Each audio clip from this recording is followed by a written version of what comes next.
What is up, guys? My name is Lex. Welcome back to the vlog. It is Saturday night around 9 p.m. and we're heading over to play a session at Texas Card House. They have a ton of games going on tonight, a bunch of 2-5s, and they have a 5-10. So we're hoping to jump into that. But I am exhausted from this week. On Monday, I left Miami, Florida with my dog in my car, drove all the way to Jacksonville, Florida. Took me about 5 hours. The next day, I went from Jacksonville, Florida over to Vicksburg, Mississippi, about 10 hours of driving. Then the next day after that, I went from Vicksburg all the way over to Dallas. Took me about 5 hours to do that. So 20 hours total of driving, 3 days, got here to Texas, ended up immediately playing on the 5-5-10 live stream at TCH. And unfortunately, during that live stream, I couldn't get anything going. I was super card dead. I think the best hand I ever made was like second pair. But tonight is Saturday night. There is a ton of action going on over there. I'm hoping to win some big pots. Let's get to it. Hope you guys enjoyed this video. Let's go.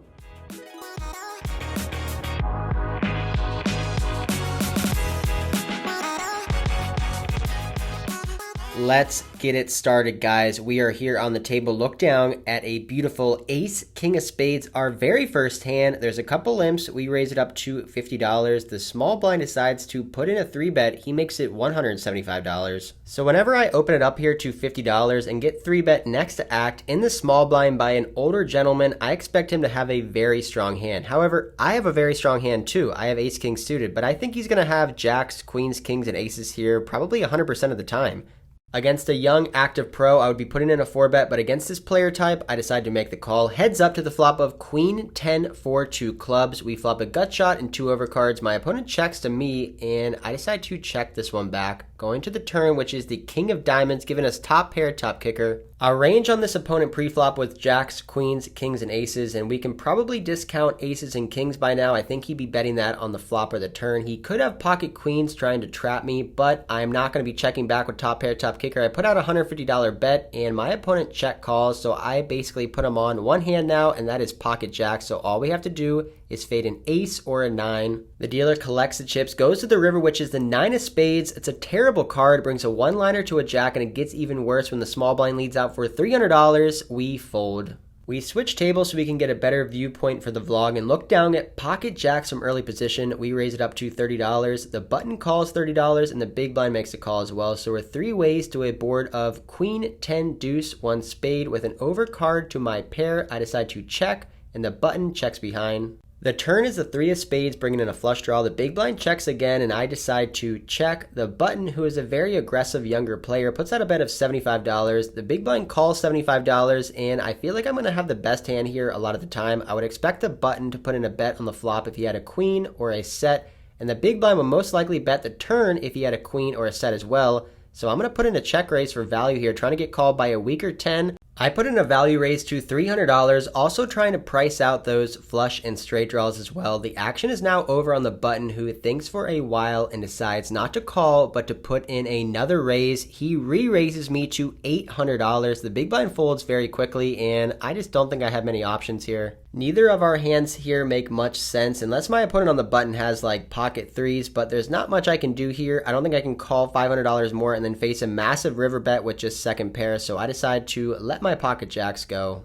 A little tilted from these first 2 hands. I'm not sure if I got outplayed or bluffed on that last hand with pocket jacks, but we will never know. Moving on to the next hand where the cutoff makes it 20, the button calls, and we look down at pocket kings in the small blind. I raise it up to $80, a little bit smaller here because the cutoff player only has $300 in his stack. This is Texas and nobody likes to fold to 3-bets. We get 2 callers going 3 ways to the board of queen, 8, deuce, 2 hearts. Given the fact that it's a very dry board and I do have the king of hearts, I decide to put in the trap and make the check. The cutoff puts out a bet. He makes it $80 with only about $200 left in his stack. The button folds, and now we can spring the trap and put in the raise. I raise it up here to $200. Raise. 200.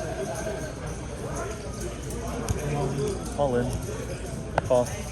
No more action.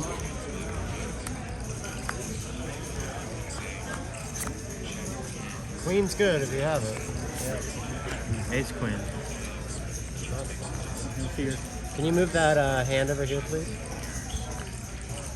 We get the exact result we wanted, all in. Kings versus ace queen on a queen high board, and my opponent hits the queen on the river, so we end up losing this pot. Luckily, he only had $220. Kind of running bad. Unfortunately, we have lost 3 out of 3 of our hands so far this session. Let's shake off those losses and move on to the next hand where we are in later position. Raise it up to $35 with Jack 10 offsuit. End up getting 4 callers and completely missing the flop and ended up folding. We haven't won a hand yet, but what better way to get our revenge when we look down at pocket aces in the big blind. There's 4 limps. I raise it up to $35. A little bit smaller here because for Texas standards, this table has been playing pretty nitty, pretty tight. We end up getting a call from the cutoff player who is the same guy who got us with ace queen versus pocket kings when he hit a queen on the river, so we got to get some of our money back from that guy, and the button makes a call as well, so 3 ways to the flop. 9, 6, deuce, 2 hearts. I put out a c-bet of $40 here, and the cutoff calls, and the button makes a call as well. Going to the turn, which is the jack of diamonds, I'm going to bump up the betting now. I make it $175, and now the action is on our nemesis in the cutoff. I glance over at the cutoff player, who ends up looking up at the same time. We lock eyes for about a second, and this table has been playing pretty friendly, pretty talkative, so I shoot him a grin, and he tells me, nice bet, so I'm expecting him to fold. However, he doesn't fold. He then makes a call, so I put him on mostly a flush draw here, maybe a diamond or heart flush draw. The button ends up folding,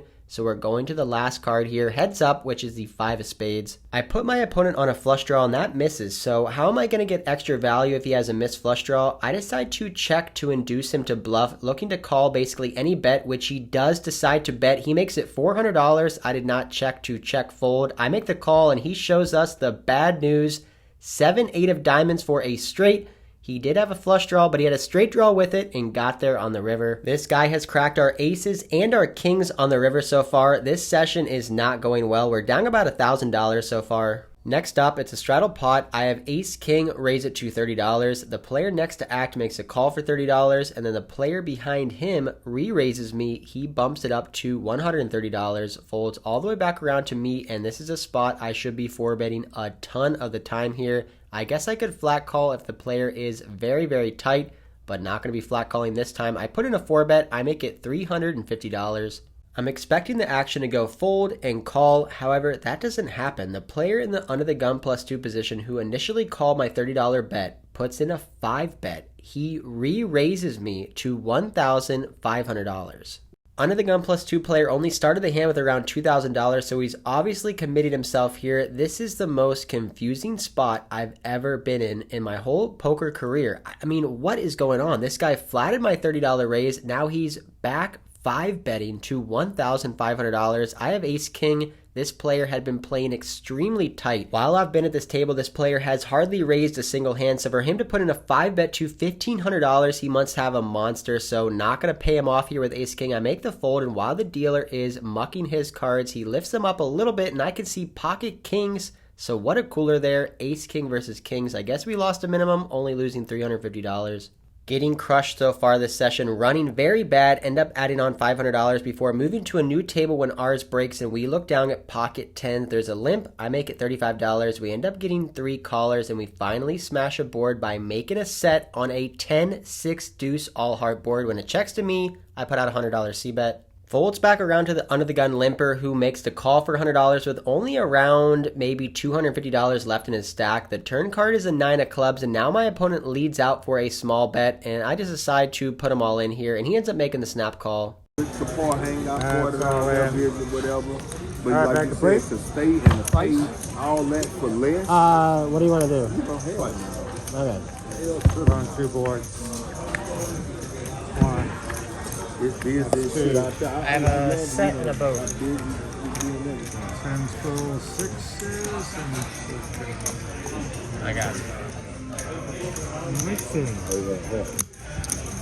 gets everything. My opponent had ace 7 with the ace of hearts, so he did have a lot of outs. However, he bricks on both boards, and we end up scooping down our first pot of the night after 4 hours of play. Man, it feels good to finally win one. Let's see if we can get some run good going. We look down at pocket kings again. There's a limp. I make it $40 on the button. Now the big blind, who seems like a pretty action player, puts in a re-raise. He makes it $200. This is music to my ears. Let's go. I look at his stack, and he has around $350 left, so only one option for me. I put him all in, and he makes the snap call. The big blind asks me if we want to run it once or twice, and I tell him 2 times is fine. He then tells me he has ace king, so we are in a great spot here to win over $1,000 pot with pocket kings. We're going to see 10 cards, 2 runouts. Let's hold 1 time.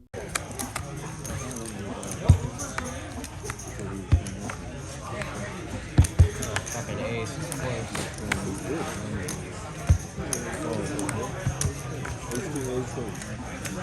So sick. The big blind finds an ace on the river on the first board and an ace on the flop on the second board. We get our pocket kings cracked. Well, that is just the theme of this session. Running really bad so far. Not making many big mistakes, but just the cards are not going in our favor. We end up adding on for another $1,000 here. Right when we thought we were going to make a comeback, we lost a big one with kings versus ace king, getting very unlucky, but maybe we can get some money back here with pocket jacks. There's a couple limps. I make it $60 and only the button makes the call. We see a flop, heads up of ace, 6, jack, 2 hearts. We flop a set. I put out a bet and the button pretty quickly calls my bet. We started this hand off good, flopping a set. Now let's hold 1 time on this session. The turn is a brick. Thank God it's a 9 of clubs, and I'm going to be sizing up on this turn card. I want to try to get max value from all of his ace X holdings or his flush and straight combo draw. So I put out a big bet. I make it $275. The button doesn't think for too long and decides to fold, but we do end up taking down a pot with a set. Maybe things are finally starting to turn around on this session. Moving along here, there's 2 limps. I have 8-6 suited in the cutoff position, and I'm not going to get my money back by playing small pot, so I bump this one up and make it $35, getting 2 calls to a flop of ace, jack, 8, 1 heart. We end up flopping bottom pair. I decide to check this one back, going to the turn, which is the deuce of hearts, now giving us a pair and a flush draw. The hijack player bets $50, and this player had been playing very passive, a lot of check calling, so whenever he bets out here into 2 people, I assume he has an ace X holding, so I decide to just make the call, looking to hit one of my outs, maybe an 8, a 6, or a heart 1 time, going to the river, which is a 6. We end up making 2 pair. I'm expecting the hijack player to put out a bet here, possibly $75 to maybe $150. However, he bets bigger than I was expecting. He puts out a bet of $200. And like I said before, this player had been playing very passive so far this session. A lot of check calling, not putting in too many big bets. So I actually don't feel too good here with my 2 pair. You're either bluffing or you have a better hand than me. I think I got lucky in the river. Yeah, look at these hands, it's crazy. Against this player type and this bet sizing, I decide to just make the call with my 2 pair, and he shows us ace 6 for a higher 2 pair. What a deadly river card there for us. All right, trying to keep my head in the game, trying not to go on monster monkey tilt here. When we look down at pocket jacks, there's a straddle to 25, a call. I raise it to $100. Small blind folds, big blind calls $100, straddler calls $100, and the limper calls $100, going 4 ways with over $400 in the middle with pocket jacks. We see a board of ace, 6, 7, all clubs. We do not have a club in our hand. When it checks to us, I check this one back. The turn card is a king. To make matters even worse, another overcard to our pair, and now the under the gun player leads out for $50. The limper calls $50, and I don't think I can be folding pocket jacks just yet. Got to call $50 to win over a $500 pot. I could be ahead here some of the time, so I decide to make the call, and the big blind makes the call as well. Going to the last card, still 4 ways into a pretty big pot, which is another club, and yep, that just seems like how our session is going now. Any club will beat us. The under the gun player now leads out for $100. He gets a call, and he ends up winning with 9-10 with the 9 of clubs. I'm trying to keep my cool and not go on monster tilt here. I have to take a break from the table just to cool down and relax before coming back and looking down at ace, queen of clubs. What a beautiful hand. I raise it to $35 here. There's 1 call before the small blind puts in a 3-bet. He makes it $180. I've been at this table now for about 3 hours, and I've seen the small blind 3-bet a lot, especially out of position, which means that he's not always going to have a monster when he does this. He could be squeezing with a variety of hands. He can have some pocket pairs, some suited connectors, maybe some weaker aces. So against this player type, I don't want to be calling and going multi-way out of position with ace, queen of clubs. So I put in the 4-bet. I raise it up to 1 purple chip, $500. It is late on a Saturday night, which means the stacks are deep here at Texas Card House. I have a little over $4,000 in my stack, and the small blind has me covered by a lot. Maybe he has $6,000 or $7,000, so he thinks for a while, looks over at my stack, and decides to make the call for $500. All right, guys, this is it. We 4-bet ace, queen of clubs. We're going heads up to the flop, which comes out king, Jack, 10, all clubs. We flop a royal flush at 3 a.m. on a no, just kidding. We don't run that good, guys. But we do end up flopping top pair, ace, king, 6, 2 hearts. My opponent checks to me, and I'm going to be putting out a bet on this board. In 4-bet pots, when the ranges are tighter, you want to be betting smaller according to the size of the pot, much smaller than you would in a single raise or even a 3-bet pot. So when my opponent checks to me, I put out a smaller bet here, a down bet to $275. He doesn't think for too long and folds his card. So we end up taking down this pot with ace queen, hitting top pair, and that is going to be it for this session. We are done for the night. We're going to book the loss. We end up racking up our chips, heading to the cage, and cashing out for the night.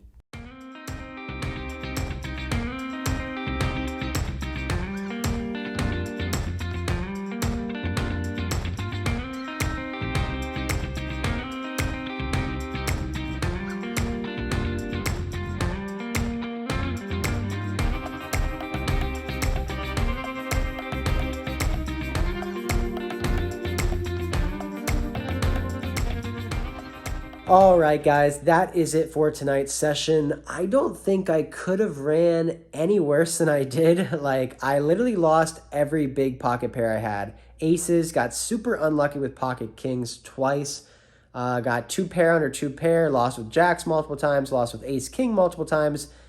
Rough night, very rough night. Ended up losing a little over $2,000, I think. So considering how bad I ran, $2,000 isn't that bad for a super deep stack 2-5 game.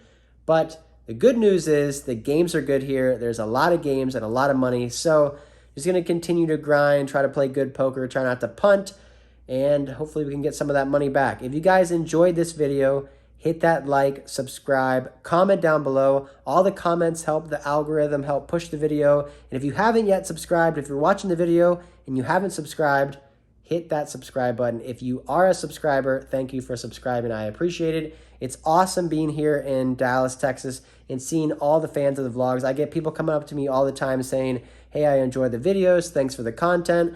And it's pretty cool that the videos have reached all the way over here to Texas and people are fans. So I am looking forward to the next month playing with all you guys here in Texas. And that is it for this one. So until next time, I'll see you.